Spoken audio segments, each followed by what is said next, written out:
So to begin with, we want to establish that actually economics pretends to be a science, but it is a branch of moral philosophy. It started out as moral philosophy, and it remains a branch of moral philosophy. And moral philosophy is just another name for a religion for people who don't believe in God. Because if you don't believe in God, then all you can have is moral philosophy. The original hour-long talk has been divided into several segments. In this first segment, a brief summary of what we are going to cover is given on this page. Mainly, we want to say that Western educational systems teach the lessons of Western historical experience, and these systems are now in use all over the world, and the same lessons are being taught all over the world under the assumption that these are universal. But this is not in fact true. Europeans experienced bloody and violent religious warfare, and therefore they were forced to reject religion as a basis for political science, and they built political science and later all social science without any religious foundations. Now the fact is that it is impossible to build a knowledge of human behavior and society without moral foundations, and nonetheless European intellectuals were forced to create such a body of knowledge. And this is a deception because there are actually moral foundations, but Europeans do not acknowledge these moral foundations. So the basic goal of our talk is to try to explain these historical circumstances and to try to uncover these hidden moral foundations of European social sciences. So what a deep insight of Karl Marx is that capitalism today we see it exploiting millions and billions of people all over the world.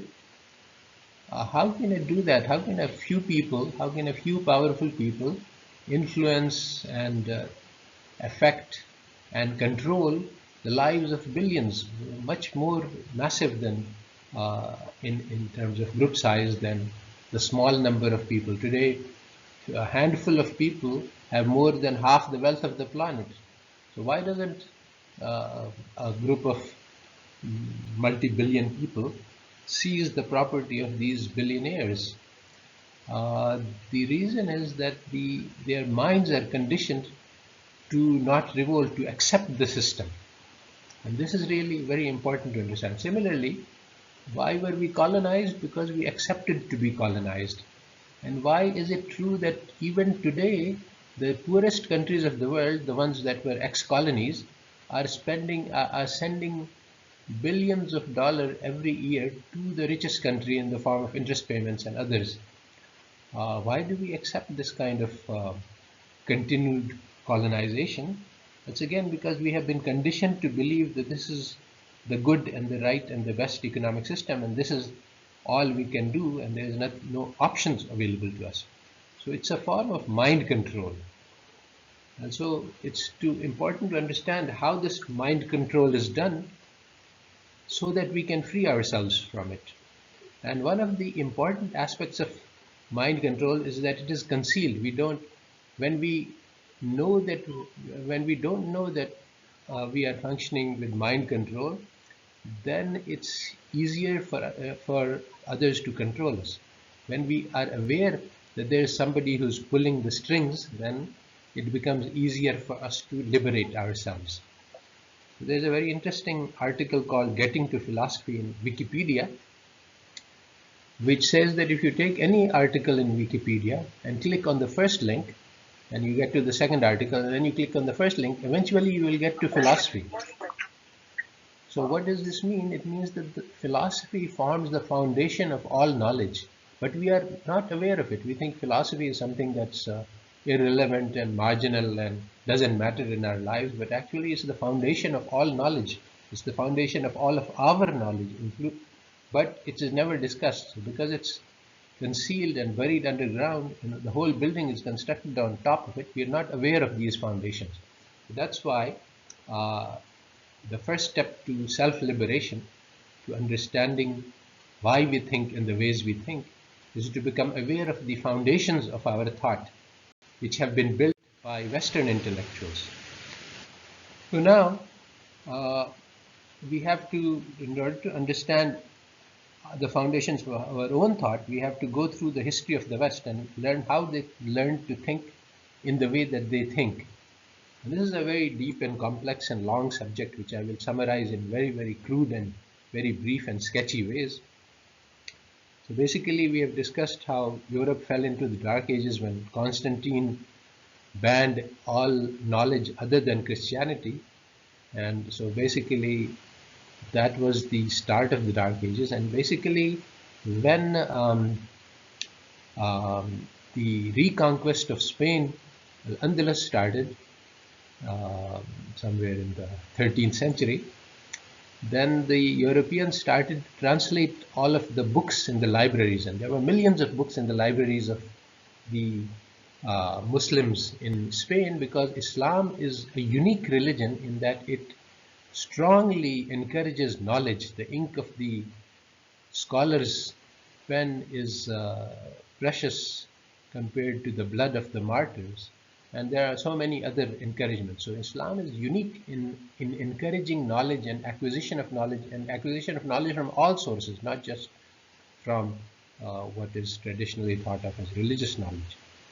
So this flood of new knowledge created the Renaissance of Europe and eventually led to the Enlightenment, but it also created massive problems because the knowledge that came in was in conflict with Christianity and with Catholicism, and that eventually led to the breakup of the church and massive religious warfare which lasted for a century or more, and that led to so much death and destruction and violence that Europeans got sick of religion and they confined it to a corner and they created secular basis for knowledge. It was sort of a necessity for them.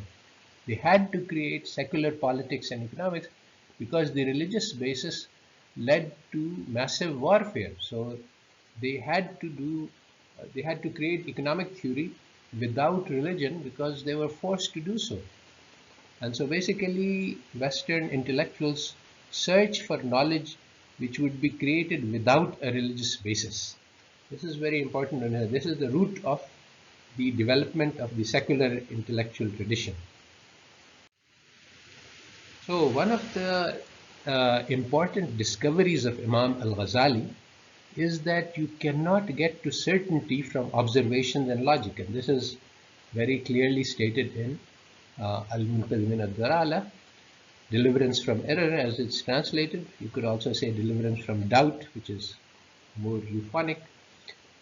But anyway, what he said, and it's a very brief argument, that you start, can I trust my senses? He says that, look, if I look at a star, it looks like a small dot of light far away, but when we analyze it with our reason and logic, we learn that it is a huge body of burning matter which is transmitting light. So our eyes obviously deceive us. So we cannot trust our senses to reveal the truth about the world. And what about logic? Well, he also gives many examples of how reason can lead us astray in many different ways. And anybody who has tried to use reasoning and based on personal experience, you know that you have often logicked out a conclusion and found that this conclusion was wrong. So logic is not 100% trustworthy. So if observations don't lead to certainty and logic doesn't lead to certainty, then how can we get to certainty? Well, basically Imam Al-Ghazali said that this certainty came to my heart when it was illuminated by the nur of Allah. So the only basis for certainty is religion, and the only basis for certainty is our heart. And one very crucial insight of Imam Al-Ghazali is that certainty is a condition of the heart. It is not a condition of the brain. The brain can never achieve certainty. It's when we feel certain of something that we achieve certainty. Now, the main problem for Western intellectuals was that they lost access to this basis. They used to believe in Christianity and with all their hearts and minds, and they used to believe that the Bible is the Word of God and it is sacred and there is no errors. But when conflicts and disputations and debates arose on this fundamental issue, and they said that, okay, we cannot trust the Bible, then what can we trust? So this was the fundamental, I mean, this was a hot battle in the early development of current Western intellectual tradition. And so basically, this is a problem that the Western intellectual tradition is still stuck on. They haven't resolved it because there is no way for them to resolve it. Because basically two schools of thought arose. One was the empiricist school, which was mainly in England, which said that we can trust our senses and this is the only source of certainty. Another was the rationalist school in Europe, and they said that we can trust our logic and reason, and that leads to certainty. And both of these had already been rejected by Imam Al-Ghazali. So instead of certainty, what they did was they created an illusion of certainty. And this is all of their knowledge about even physics and even, and of course, especially the social sciences. This is built not on certainty, but on a pretense of certainty. They pretend that what we are saying is certain and logical and derived from observations and logic, when it is not derived from observations and logic. It's derived from certain axioms which they take as certain without examination, and these axioms are false.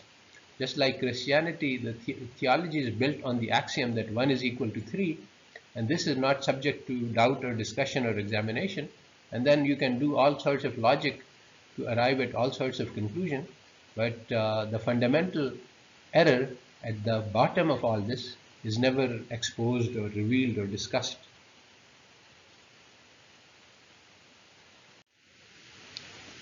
So I discussed already how the Western intellectual tradition developed in two branches. One of is empiricist and the other is rationalist, and a grand synthesis was made in early 20th century by logical positivism, which says that knowledge comes from both senses and from logic. But and they pretended that both of these sources are certain, when in fact, as Imam Al-Ghazali had already showed earlier, both of these sources are subject to doubt and error. And so even now the philosophers of the West have three methods, of which the third they use rarely, three methods to arrive at conclusions about the world, arrive at knowledge basically. How do we get to knowledge? The most frequently used method is called the deductive method. So we start with some certain axioms. They don't discuss where we get these certain axioms, but once we have these axioms, then we can use logic to build upon them. But the main issue is hidden under the carpet, because the issue is that we cannot get anything, we cannot get any statement about which we can be certain from logic or from senses alone, and therefore we cannot start the process of deduction on sound foundations. That's where Descartes comes in, and he said that I think therefore I am, and he said that this is a certainty you can arrive at from pure logic. But this argument is false and fallacious for many reasons. There's just nothing you can get to from zero. If you start with zero knowledge, you cannot get to any amount of knowledge, not from senses and not from logic. The second method is called induction, and basically all of science is based on induction. But induction doesn't lead to certainty. Induction is basically you observe some pattern in the observation. You see that the sun is coming up every day, and you say, okay, sun is going to come up tomorrow. But there is no certainty in this. The chicken sees that the people who are having it are feed it every day, but one day they pick it up and they sacrifice it. Similarly for the goat. So the repeated experience of similar observations doesn't guarantee any outcome, any continuity in that. One day the sun could go supernova, and then the sun will not come up in the morning. The third method is called abduction, and this is rarely used, but basically the point is that you see something and you guess at an explanation. But the point is that none of these methods lead to certainty. So there are no ways to get to certain knowledge, and this is contrary to the fundamental assumption. One of the axioms of Western intellectual tradition is that knowledge is only things which you are certain of. So as opposed to this, Allah Ta'ala tells us in the Quran that we are only making guesses. And this is the truth. All of our knowledge is only based on guesswork, except for that which was revealed to us, which is certain because it is the word of God. So this is a fundamental epistemological difference in our theories of knowledge. So why did the Western intellectuals not recognize that our knowledge is doubtful? There is no harm in that. I mean, we can say that everything we know is subject to doubt and error, but and once you acknowledge that, then you have the possibility of building up a sound body of knowledge. You can say that, okay, everything we say is tentative, subject to error and maybe correction. Why do you want to say that everything we know is certain? And if it is not certain, then we don't count it as knowledge. Well, basically, I have analyzed it as a trauma of loss of faith. Once they lost their belief in Christianity, they said, okay, everybody believed that this thing was completely 100% certain, not subject to doubt, but it deceived us. Christianity, the religion, deceived us and threw us into error and doubt and superstition and caused violent fighting and warfare. And so we can't trust this anymore. And so we cannot build on unsound foundation. So next time, now that we have had a bad experience, let's rebuild our knowledge on sound and certain basis. So this and the necessity I already discussed earlier of the religious warfare led them to say that, okay, we have to have knowledge which is not religious, and also we have to have this knowledge should command consensus among all the warring factions so that we all agree on this. And to get agreement, they couldn't say that, well, this is something I think and it's subjective and it's subject to error, but this is how I think we should do, because other people will say, no, I don't think you're right and I think you're wrong and my own feeling is the other idea. So they had to say that, no, what I'm saying is 100% true and valid and everybody should accept it. So this problem, this dilemma, which had no solution actually, because there was no way to get to certain, this was resolved by saying that, okay, our secular modernity produces certain knowledge, and they assumed this and they believed this and they taught it to others, and that's why we are also deceived about this, because they teach social sciences to us, economics to us, as if it is a science, as if it is certain knowledge, and our Muslim economists also believe this, that okay, what they are telling us is knowledge, so we must believe it. It's just like the law of gravity, and to reject it is wrong.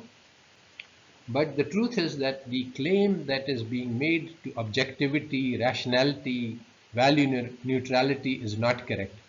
All human knowledge must be built on moral foundations. There is no option. And because the West rejected the moral foundations of Christianity, they had to build it on top of different moral foundations, but these moral foundations were concealed because you cannot give any proof of any moral principle, and so you cannot be certain, because there is a famous saying from David Hume that you cannot derive aught from you cannot derive social norms, you can't derive that thou shalt not kill from either logic or from observations. This is something that's fairly obvious. You cannot derive moral rulings from what you observe, and you cannot derive moral rulings from what you see. So the only source for moral knowledge is guidance from Allah Ta'ala.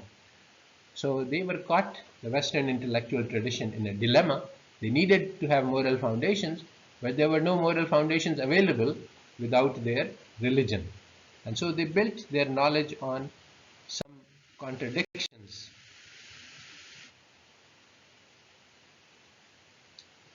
So the goal of this talk is to expose the moral foundations of modern economic theory Modern economic theory claims to be value-free.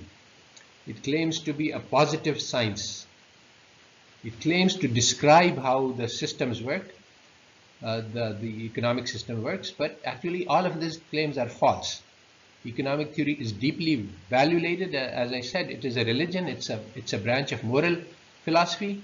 It fails as a description of reality, and so this became obvious to everyone in the wake of the global financial crisis, where all economists failed to predict the most important economic event that occurred in this millennium. And this has happened repeatedly. Economists have failed to predict some simple economic events almost continuously, because their theories, more than failure to predict, their theories actually say the opposite. They say that these things cannot happen. And some of the leading Nobel Prize winning economists said confidently that no, there's no financial crisis. And people who were saying that, people who were pragmatists, real world practitioners said that, look, there's something wrong going on. And the economists said, pooh, nothing like that. Our economic theory tells us that there's nothing wrong. And so not just failing to predict, but actually suppressing knowledge of reality. So economic theory is not descriptive, it is actually it is actually a religion. That's the best way to understand. Well, this concludes the first part of the talk. We explained how European historical experience led them to reject religion as the basis of knowledge, but then they were stuck with the problem that there was no other source for morality, and all human sciences necessarily require moral foundations. How can you decide what human behavior should be like and how societies should function? So European intellectuals were trapped into impossible situations. They had to construct social science on an objective basis, apparently without moral foundations, but this was impossible to do. So they created a social science which appears to be without morality and appears to be objective and rational, but in fact it builds a lot of morality and in fact quite toxic set of morals into the foundations, and these are also concealed foundations. So this creates a huge problem which we will discuss in greater detail in later parts of this lecture.